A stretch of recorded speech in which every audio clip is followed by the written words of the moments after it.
High court এমন মৃত্যুকে দুঃখজনক বলেও অভিহিত করেন উচ্চ আদালত। ফের কোটা সমন্বয়কারীদের কোন আইনি প্রক্রিয়া ডিবিতে আটকে রাখা হয়েছে তা নিয়ে প্রশ্ন তোলেন।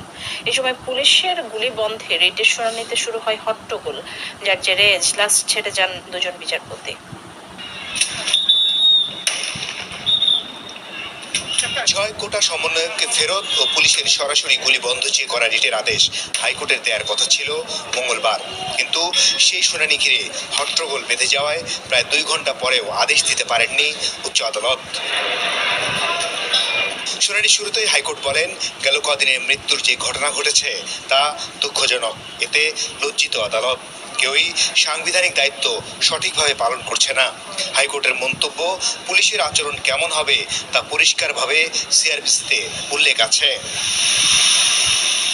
এ সময় হট্টগোল শুরু হলে হাইকোর্ট বলেন, সবার কথাই শোনা হবে, তবে প্রশ্ন তোলেন যেভাবে সমন্বয়কদের ডিবি অফিসে আটকে রাখা হয়েছে তার প্রক্রিয়া নিয়ে। বেলা 1টার ঠিক আগে ফের হট্টগোল শুরু হলে এজলাস ত্যাগ করেন 2 বিচারপতি। যতটা মুহূর্তে ওদেরকে ওখানে আটকে রাখা হচ্ছে এই 6 জনকে, সেটি বেআইনি, এবং তাদেরকে যে স্বেচ্ছায় তারা ওখানে যে আশ্রয় নিয়েছেন সেটা তাদের মুখ থেকে আমরা শুনতে চাই। এসে আদালতের সামনে তারা সে কথাটাই বলুক। একজন আইনজীবী হিসেবে দায়বদ্ধতা থেকে আমরা এসেছি। আধা ঘন্টার মধ্যে পিটিশন ড্রাফট করে আমরা বলেছি যেভাবে পারে যে পারে যেন এই গুলিটা থামানোর চেষ্টা করা হয়। আমরা আমাদের সন্তানদের রক্ষা করার জন্য এসেছি।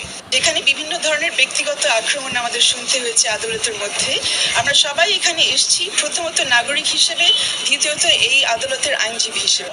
শুনানিতে ভারপ্রাপ্ত অ্যাটর্নি জেনারেল দাবি করেন, পুরো ঘটনায় তৃতীয় পক্ষ গুলি করেছে। তবে অতিরিক্ত অ্যাটর্নি জেনারেল মন্তব্য করেন, একটি দেশের রাষ্ট্রদূত বলার পর দেশে মৃত্যুর হোলি খেলা শুরু হয়। 17 তারিখ সকালবেলা বাংলাদেশে কোথাও আপনার রিপোর্ট করেন নাই কোনো লোক মারা গিয়েছে, কিন্তু আমরা ওই দিন দেখেছি কোন একটা রাষ্ট্রের একজন রাষ্ট্রদূত বলেছেন 2 জন মারা গিয়েছে।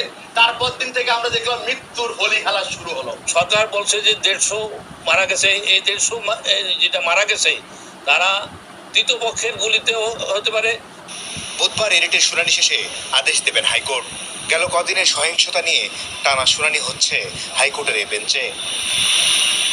মাসুদুর রহমান, চ্যানেল 20।